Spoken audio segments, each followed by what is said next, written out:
بسم الله الرحمن الرحيم والعرق معتبر بالسوء لأن السور مخلوط باللعاب وحكم اللعاب والعرق واحد لأن كل منهما متولد من اللحم এখান থেকে আপনার ঘামের আলোচনা চলতেছে।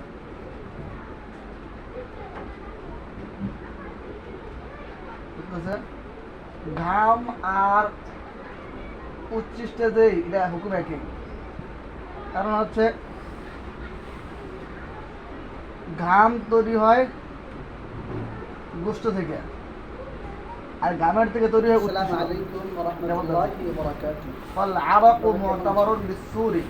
আপনারা ইতিপূর্বে জেনেছেন যে ঘামের ঘামটা উচ্ছিষ্টের সাথে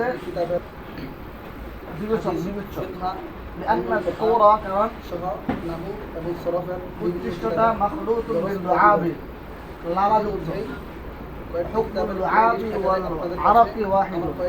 লালা এবং ঘামের হুকুম একই। আপনারা অনেকেই আমার কাছে কমেন্টে জিজ্ঞেস করেছেন, হ্যাঁ আমি উভয়টাই অনলাইনে বিভিন্ন কিতাবে গোশত থেকে সৃষ্টি হয়। যদি ঘাম ও গোশত থেকে সৃষ্টি হয়, চান তাহলে আবার আমার লালা ও গোশত থেকে নাম্বারে যোগাযোগ করুন।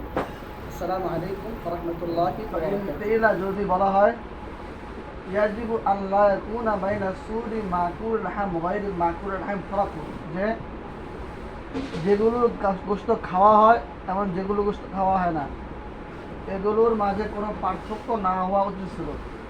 লিআন্নাহু ইন ই'তাবারা লাহমা, কারণ যদি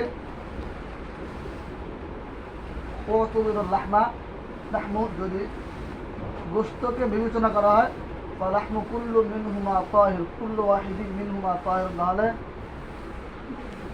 সবগুলো গোশতই তো পাক। আলা তারা, আপনি কি দেখেন না, আন্না গায়রা মাকুল লাহাম, যে সমস্ত প্রাণীর গোশত খাওয়া হয় না সেগুলো ইযা লাম ইয়াকুন নাজিসুল আইন, যখন নাজিসুল আইন না হয়, যেমন শুকুর। ইযা যুক্তিয়া, যখন সেটাকে জবাই করা হয় ইয়াকুনু লাহমুহু তাহিরুন, তার গোশত পাক হয়। وإن اعتبر أن لحمه غير مخلوط أن لحمه مخلوط بالدم, আর যদি এই বিষয়টা বিবেচনা করা হয় যে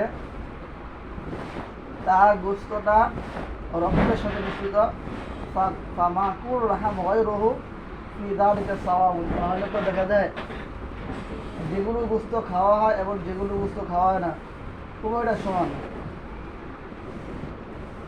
বিষয়টা বুঝছেন? বলতেছে যে এখানে একটা হচ্ছে দুইটা বিষয় বলা হয়েছে। একটা হচ্ছে ঘামের হুকুম আর উৎকৃষ্টের হুকুম একই। কারণ হচ্ছে ঘামটা তৈরি হয় গোশত থেকে, আবার উৎকৃষ্টটা যে মূল যেটা হলো থুতুরা তৈরি হয় গোশত থেকে। তাহলে থুতু আর মানে উচ্ছিষ্ট আর হচ্ছে ঘামের হুকুম একই বলতেছে। এরপরে বলতে যে অনেকে বলতে পারে এরকম যে সমস্ত প্রাণীর গোশত খাওয়া হয় এবং যে সমস্ত প্রাণীর গোশত খাওয়া হয় না এগুলোর হুকুম এক হওয়া উচিত ছিল। কারণ হচ্ছে যদি বলেন যে এগুলো পবিত্র হওয়া না হওয়াটা গোশতের উপর নির্ভর, তাহলে তো আমরা বলবো, সকল বলবো যে যেগুলো গোশত খাওয়া হয় সেগুলো গোশত পাক, আবার যেগুলো গোশত খাওয়া হয় না সেগুলো গোশত পাক। কারণ হচ্ছে কি, কারণ হচ্ছে যেগুলো জবাই করলে কি পাক হয়ে যায়। আর যদি ধরে কি রক্ত দিক দিয়ে, তাহলে যেগুলো গোশত খাওয়া পাক হালাল খাওয়া যায় সেগুলো রক্ত না পাক, আবার যেগুলো গোশত খাওয়া হয় না সেগুলো রক্ত না পাক, তাহলে দেখা যায় না পাক হওয়া উচিত ছিল। বলনা আমরা বলি যে আল হুরমাতু ইযা লাম তাকুন লিল কারাহাতি ফাইন্নাহা আয়াতুন নাজাসাত, লাকিন ফিহি শুবহাতুন আন্না নাজাসাতা লিইখতিরারিদ দামি বিল লাহমি ইয লাউলা যালিকা বাল ইয়াকুনু নাজাসাতুহু বিযাতিহি লাকানা নাজিসুল আইন। ওলাইসা কাযালিকা ফাগায়রু মাকুল লাহাম। ধরেন বলুন না, আমরা বলতেছি যে আল হুরমাতু হারামটা, হারাম হওয়াটা ইযা লাম তাকুন লিল কারাহাতি, যখন মাকরুহের কারণ না হবে। ফাইন্নাহা আয়াতুন নাজাসাতি, তাহলে সেটা হচ্ছে মানে অপছন্দনীয়তার কারণে যদি না হয় তাহলে সেটা হচ্ছে আইনে নাজাসাত হওয়ার আলামত। লাকিন ফি শুবহাতুন, কিন্তু এর মধ্যে সন্দেহ রয়েছে। আন্নান নাজাসাতা, যে নাপাকিটা লিখতিলাতিদ দামি বিল লাহাম, এই বস্তুর সাথে রক্ত মিশ্রিত হওয়ার কারণে, ইদ লাউলা যালিকা, যদি এমনটা না হয়, বাল ইয়াকুনু নাজাসাতুহু, বরং তার নাপাকিটা হয়ে থাকে লিদাতি, তার সত্যগতভাবে, মানে এটা অস্তিত্বগতভাবেই নাপাকি, লাকানা নাজিসুল আইন, তাহলে এটা হবে নাজিসুল আইন। ওয়ালাইসা কাযালিকা, বিষয়টা এখানে এমন নয়। ফাগাইরু মাকুল লাহাম, সুতরাং যে সমস্ত প্রাণীর গোশত খাওয়া হবে, ইযা কানা হাইয়ান, যখন সেটা জীবিত থাকে, ফালুআবুহু, তাহলে তার লুআবটা, লুআব মানে থুতুটা, লালাটা, মুতাওয়াল্লিদু মিনাল লাহমিল হারামিল মাখলুত বিদাম, সেটা হচ্ছে ওই গোশত থেকে তৈরি, ওই হারাম গোশত থেকে তৈরি যেটা রক্তের সাথে মিশ্রিত। ফায়াকুনু নাজিসান লিইজতিমাই আমরাইন, সুতরাং এখানে নাবা হয়েছে দুইটা জিনিস মিশ্রিত হওয়ার কারণে। একটা হচ্ছে হুয়াল হুরমাতু, একটা হুরমাত যেটা গোশতটা হারাম, আর একটা হচ্ছে ওয়াল ইখতিলাতু বিদ্দাম, আর একটা হচ্ছে রক্তের সাথে মিশ্রিত হওয়ার কারণে। আম্মা ফি মাকুল লাহাম, আর মাকুল লাহাম মানে যেগুলো গোশত খাওয়া হয়, ফালাম ইউজাদ ইল্লা হাদুহুমা, সেগুলোর ক্ষেত্রে শুধুমাত্র একটা পাওয়া যায়, সেটা কি ওয়াল ইখতিলাতু বিদ্দাম, রক্তের সাথে মিশ্রিত, কিন্তু হারাম হওয়াটা পাওয়া যায় না। তাহলে দেখেন, যেখানে দুইটা হারাম বিষয় পাওয়া যায়, সেখানে বিষয়টা একটু হারাম, কঠিন, আর যেখানে একটা পাওয়া যায় সেখানে একটু ছাড় দেওয়া হবে, খিফত। ফালাম ইয়াজিব নাজাসাতুল সূর, সুতরাং কি একটার কারণে উচ্ছিষ্টটা নাপাক হওয়ার আবশ্যক করে না। লিআন্না হাযিল ইল্লাতা, কারণ এই কারণটা বিইনফিরাদিহা, এককভাবে দাঈফাতুন, দুর্বল। কারণ হচ্ছে ইদিদ দামুল মুস্তাকাররাতু ফি মাওযিহি, কারণ ওই রক্ত যেটা তার স্বস্থানে স্থির থাকে, লাম ইউতালাহু হুকমুন নাজাসাতি বিল হায়্যি, কারণ এটাকে জীবিত অবস্থায় নাপাকের হুকুম দেওয়া হয় না। ফাইদা লাম ইয়াকুন হাইয়ান, আর যখন সেটা জীবিত থাকবে না, ফাইল্লাম ইয়াকুন মুযাক্কিয়ান, যদি সেটা জবাইকৃত না হয়, তাহলে নাজিসান, তাহলে সেটা নাপাক হবে। সাওয়াউন কানা মাকুল লাহাম আও গায়রাহু, সেটা চাই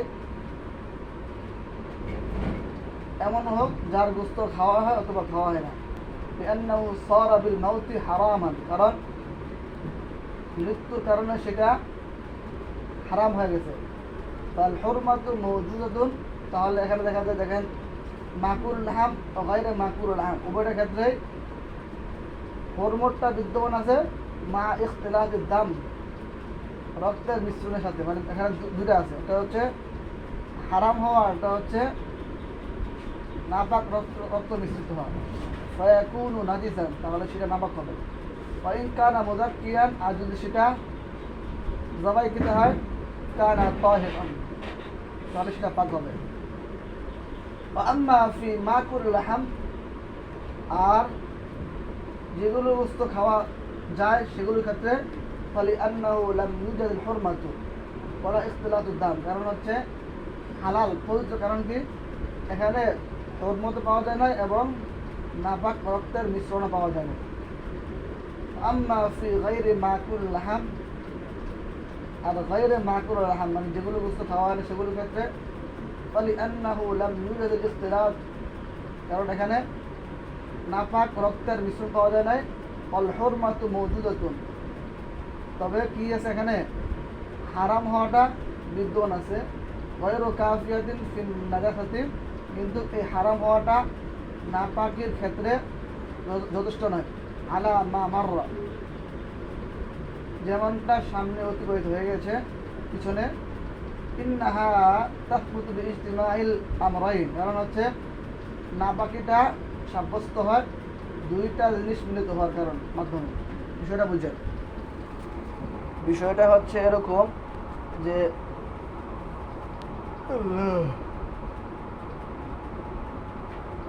যারা বলতেছে যে উভয়টা হুকুম এক হওয়ার কথা, তাদের ক্ষেত্রে আমরা বলি আসলে দেখেন, যেগুলোর গোস্ত খাওয়া হয় সেগুলোর ক্ষেত্রে একটা জিনিস পাওয়া যায়, সেটা হচ্ছে কি নাপাক রক্ত মিশ্রিত হয়, কিন্তু গোস্তটা খাওয়া হালাল। তাহলে এখানে একটা জিনিস পাওয়া যেতেছে, নাপাক রক্ত মিশ্রিত আছে কিন্তু কি হারাম না গোস্তটা খাওয়া। আর যেগুলোর গোস্ত খাওয়া হয় না সেগুলোর ক্ষেত্রে দুইটা জিনিস পাওয়া যায়, একটা হচ্ছে সেগুলোর গোস্ত খাওয়াটা হারাম, আবার সেগুলোর সাথে নাপাক রক্ত মিশ্রিত আছে। তো এমত অবস্থায় যেখানে দুইটা কারণ পাওয়া যাবে সেটার সুর উচ্ছিষ্টটা নাপাক, আর যেখানে একটা কারণ পাওয়া যাবে সেটা উচ্ছিষ্টটা নাপাক না, কারণ একটা কারণ দিয়ে এখানে নাপাক ধরা যাবে না।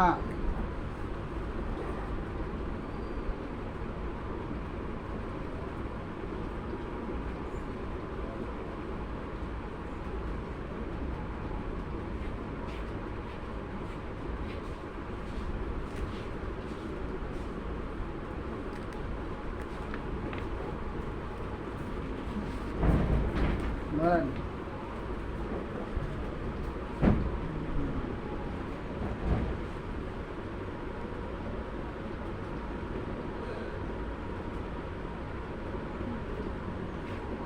আল্লাহু আকবার।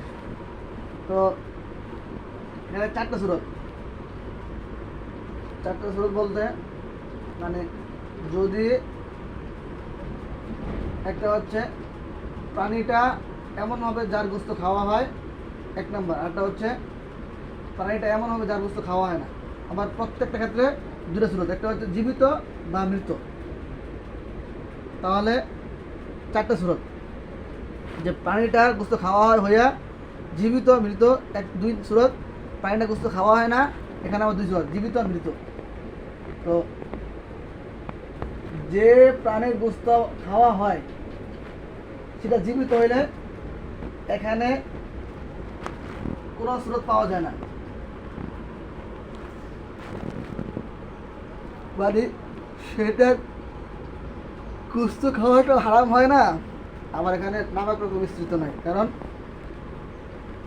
রক্তটা নির্দিষ্ট একটা স্থানে স্থির আছে। তো এক্ষেত্রে রক্ত নির্দিষ্ট স্থানে স্থির থাকলে সেটা নাপাক বলা হয় না। তো এই ক্ষেত্রে যদি প্রাণীটার গোস্ত খাওয়া হয় এবং জীবিত থাকে তাহলে এর উচ্ছিষ্ট নাপাক হওয়ার কোনো কারণ পাওয়া যায় না। আর যদি প্রাণীটা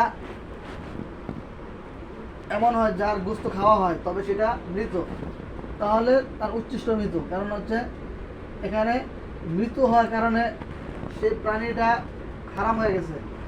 এমনইভাবে আরেকটা হচ্ছে মৃত্যু হওয়ার কারণে সেই প্রাণীটার মধ্যে যেই রক্ত ছিল ওই রক্তটা গোস্তের সাথে মিশ্রিত হয়ে গেছে।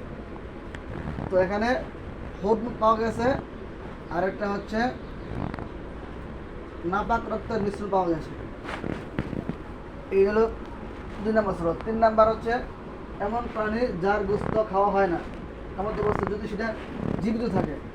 তো ওরা দেখেন জীবিত থাকলে এখানে হদ পাওয়া গেছে যে তার গোস্ত খাওয়া হারাম, এমনিভাবে তার সাথে নাপাক রক্ত মিশ্রিত আছে, এই কারণে তার রক্তটা, তার সোলটা, তার উচ্ছিষ্টটা পাক না। এমনিভাবে যদি সেটা মৃত থাকে তাহলেও সেখানে একই অবস্থা, নাপাক রক্ত মিশ্রিত হয়েছে এবং সেটার মধ্যে যেই গোস্ত আছে যে সেই গোস্তটা কি হারাম, এই কারণে তার উচ্ছিষ্ট খাওয়া জায়েজ নাই। তবে যদি সেটাকে জবাই করা হয়, জবাই করলে কি হইল, মানে যে সমস্ত যে গোস্তটা হলো পাক, তো সেখানে যদি এরকম হয় যে যেটাকে জবাই করা হয়েছে, যেটা আপনার গায়রে মাকুরুল হাম, সেক্ষেত্রে জবাই করার দ্বারা হরম পাওয়া গেছে যে তার গোস্ত খাওয়া হারাম, তবে না পাক রক্তের মিশ্রণ পাওয়া যায় না। কারণ হচ্ছে জবাই করলে কি রক্ত সব বের হয়ে যায়। ধরেন فإن عدم الماء إلا نبيذ التمر قال أبو حنيفة بالوضوء به فقط وأبو يوسف بالتيمم فحسب ومحمد بهما الخلاف في نبيذ هو حلم رقيق يسيل كالماء أما إذا اشتد وصار مسكرا لا يتوضأ به إجماعا। এখান থেকে আরেকটা মাসালা, এটা হচ্ছে নাবিজে তামার। নবিজে তামার মানে হচ্ছে এই যে খেজুর, খেজুরের অনেকগুলো প্রকার আছে। এর মধ্যে একটা হচ্ছে খুরমা বলা, খুরমা খেজুর। খুরমা মানে হচ্ছে যেটা একবারে শুকনা খেজুর, কাইট। ওই খেজুরটা পানির মধ্যে ভিজাই রাখলে, ভিজাই পানি খাইলে আপনার শরীরের মধ্যে শক্তি তৈরি হয়। যারা দুর্বল তারা খায় এগুলা। তো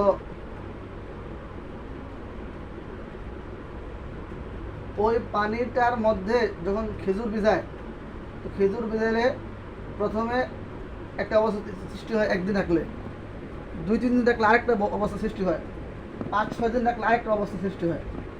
যদি একদিন রাখে বা 1.5 দিন রাখে, তখন ওই পানিটা একটু মিষ্টি হয়, তবে ওইরকম ঝাঁঝালো হয় না। আর যদি 2 দিন রাখে, 3 দিন রাখে, তাহলে এটা গ্যাস সৃষ্টি হয়, একটু পানিটা একটু তরল কমে থাকে। আবার যখন আরও কয়েকদিন রাখে, তখন সেটা একবারে মদ হয়ে যায়, মদ বলতে। তো এটাকে বলা হয় নাবিজ তামার বলা হয়।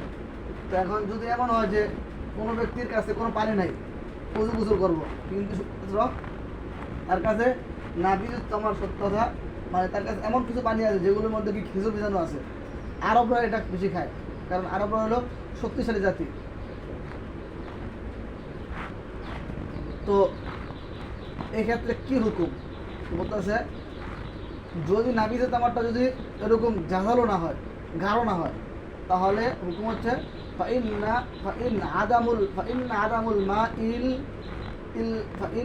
الماء إلا نبيذ التمر, যে নাবিজ তামার ব্যতীত যদি অন্য কোনো পানি না থাকে, قال আবু হানিফা, ইমাম আবু হানিফা রাহমাতুল্লাহি আলাইহি বলেন, বিল ওযুই বিহি ফাকাত, তার মাধ্যমে শুধু ওযু করবে, তায়াম্মুম করার প্রয়োজন নাই। ও আবু ইউসুফ আবি তায়াম্মুম, ইমাম আবু ইউসুফ বলেন যে ওযু করবে না, বরং তায়াম্মুম করবে, ফাকাত, শুধুমাত্র। ও মুহাম্মদ বিহিমা, আর ইমাম মুহাম্মদ বলেন প্রথমে ওযু করবে, এরপরে তায়াম্মুম করবে। বলতেছে আল খিলাফু ফি নাবিদিন হুয়া হুলবুন রকিকুন ইয়াসিলু কাল মাই, বলতেছে যে এই যে মতানৈক্যটা, এই মতানৈক্যটা হচ্ছে ওই নাবিদের ক্ষেত্রে, যেটা হচ্ছে হুলবুন মিষ্টি, রকিকুন তরল, ইয়াসিলু প্রবাহিত হয়, কাল মাই পানির মতো। ও আম্মা ইদা ইশতাদ্দা, আর যেই নবিজটা, যে খেজুর ভিজানো পানিটা ইশতাদ্দা গাঢ় হয়ে যায়, ও সারা মুসকিরান, সেটা এবং নেশা সৃষ্টিকারী হয়ে যায়, লা ইয়াতাওয়াজ্জাউ বিহি ইজমাআন, তাহলে এর মাধ্যমে ওযু করবে না। কারণ হচ্ছে এটা এখন কি নাই, পানির হুকুমে নাই। পরীক্ষায় এই বিষয়গুলো, এই মাসালাগুলো আসে, প্রায় আসে। নাবিজে তামারের পরে আপনার সুরের হুকুম তো প্রায় আসে, কয়েক বছর পরে পরে আসে সুরের হুকুম। এবারে কূপের মাসালা, এগুলো আসে, কোন প্রাণীর উচ্ছিষ্ট পাক না পাক, এগুলো প্রায় আসে। এই জন্য এগুলো ভালোভাবে করে নেবেন। ঠিক আছে, যান।